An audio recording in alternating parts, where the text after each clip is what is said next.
me just bring in Colonel Rohit Chaudhry into the discussion as well. He's spokesperson of the Congress party. No, I see Colonel Rohit Chaudhry on our screens, but I believe that his line is not very clear. Yeah, you want to come in here? Nikhil, you wanted to come in here? Go ahead. We'll try and fix Dr. Rohit's line there, although I see him on our screens. Shreya ma'am, some people, they need to stop becoming useful idiots to terrorists.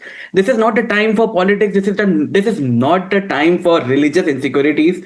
This is terrorism we are talking about.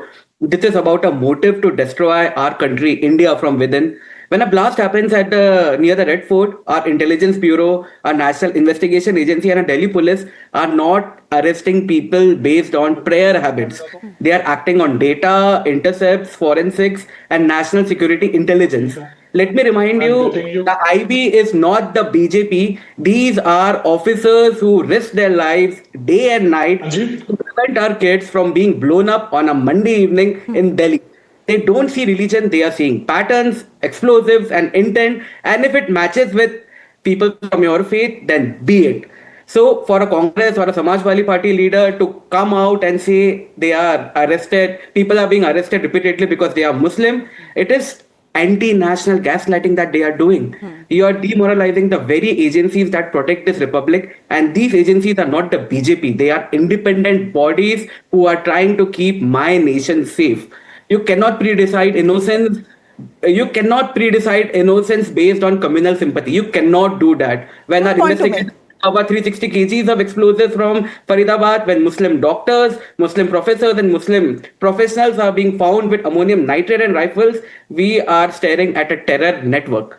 And this needs to be called out, and we have to stand together with the national agency. So that is one point. Kapilji, I'm going to move forward from that because the Congress has brought in another angle. Colonel Rohit Chaudhry, why is the Congress party questioning the timing of the blast? They are saying it happened on the eve of the Bihar polls.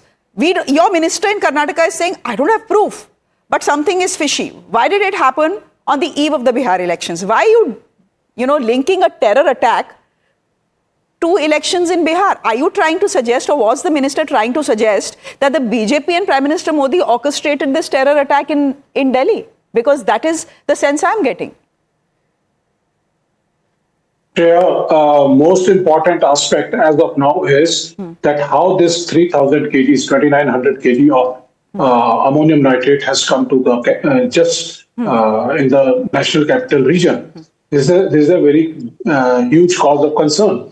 And the major aspects of security, intelligence, and operational failure, they are being overlooked by everyone in the national capital region. How can such huge quantities of explosives come in? The accountability and responsibility is the major aspect, and there is no accountability fixed. Pahalgam, no accountability fixed. Pathankot, Uri and Pulwama, no accountability fixed. What happened to the people, those who created those terror attacks? When you're saying no accountability fixed, what are you saying? You are saying that the Home Minister of this country, Amit Shah, should resign because there are now two back-to-back terror attacks under his watch? That is what the Congress party is saying, right?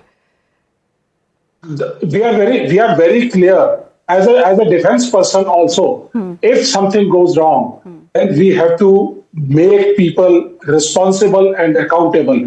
If we are not moving or rolling the heads, and we are not, punishing the people, those who are supposed to take control of the law and order situation and who are supposed to be heading the security and intelligence networks, the Ministry of Home, which is basically... Okay. Siddharth Yadav, respond to that. Siddharth Yadav, respond to that. That accountability has to be fixed. If after 26/11 accountability was fixed and the Home Minister of the country had to resign, why has the Home Minister not resigned after Pulwama and Delhi? This is the question that the Congress party is asking you. Priya, I'll respond to both the questions. The one which was unanswered by my learned friend from the Congress party, and another which, he wishes to respond. Point number one, I think Congress party should come out of the time zone of the UPA era or, the era that India lived in, wherein every day, every month, bomb blasts used to happen in every other city in this country. There was no city in our country where bomb blasts didn't used to happen. There was no year when bomb blasts didn't happen. And when, that happened, when after 2005, 2006, 2007, 2000, back to back, there was intelligence failure after intelligence failure, and there was a demand that, accountability has to be set. And only after then, few resignations flew in. And even after those resignations, bomb blasts continued. That era is gone. We are in a safer era. We are in an era where our agencies are working very professionally and independently. Mr. Yadav, after Pahalgam and Delhi, you can't say we are in a safer era. Just answer the question on why the Home Minister should not submit his resignation, as the Congress party is asking. Shreya, I am responding to that. And I'm very sorry to say, but yes, we are in a safer era. Yes, we are. I don't if you're speak saying this. it, you should say it with pride. You should be sorry about it. I'm saying I'm sorry, because probably if you are not agreeing with me, then I have to be sorry about it. Because I say this not for myself, I say this on data. If we cannot be deflecting what has happened in Delhi, answers will be given, accountability will be set. But in the 21st century of Bharat, accountability will be set for those who have orchestrated this act. Accountability will be set for the Akas who are sitting cross-border. Accountability will be set for the entire terror network that is operating behind it. And that is what we can do. And that is what we are capable of. And that is what our agencies will ensure. That's how we work. But you want to play this entire, see the response of the Congress party and the entire opposition. After this has happened, there are only two things. Number one, sympathy for those who have done it. Okay. Defense, cover fire for those who have done it. They have brought in religion for those who have done it. And number four, they just want to play politics. Nothing else. Okay. There is nothing beyond that the opposition can see in this, but that is not how we work. Okay. Resignation is not what is required. Accountability for those who have done it is what required. And that is what we are going to deliver. And that is why from 2014... We'll leave it there. What is unfortunate actually is the fact that barely 48 hours have passed and we already have political parties squabbling with each other over something as ghastly as a terror strike that has now killed 13 people in this country, in India's national capital. Could they have waited is the question. I certainly think they could have. Ask questions, but there is a time to ask those questions. Anyhow, we'll wrap it here. Thank you very much, Siddharth Yadav, for joining us on the broadcast. Colonel Chaudhry, thank you very much. This was supposed to be a short discussion. Thank you, Nikhil, for joining us. And Kapish ji, dhanyavad. Thank you very much for being with us. Ladies and gentlemen, on that note, a quick break.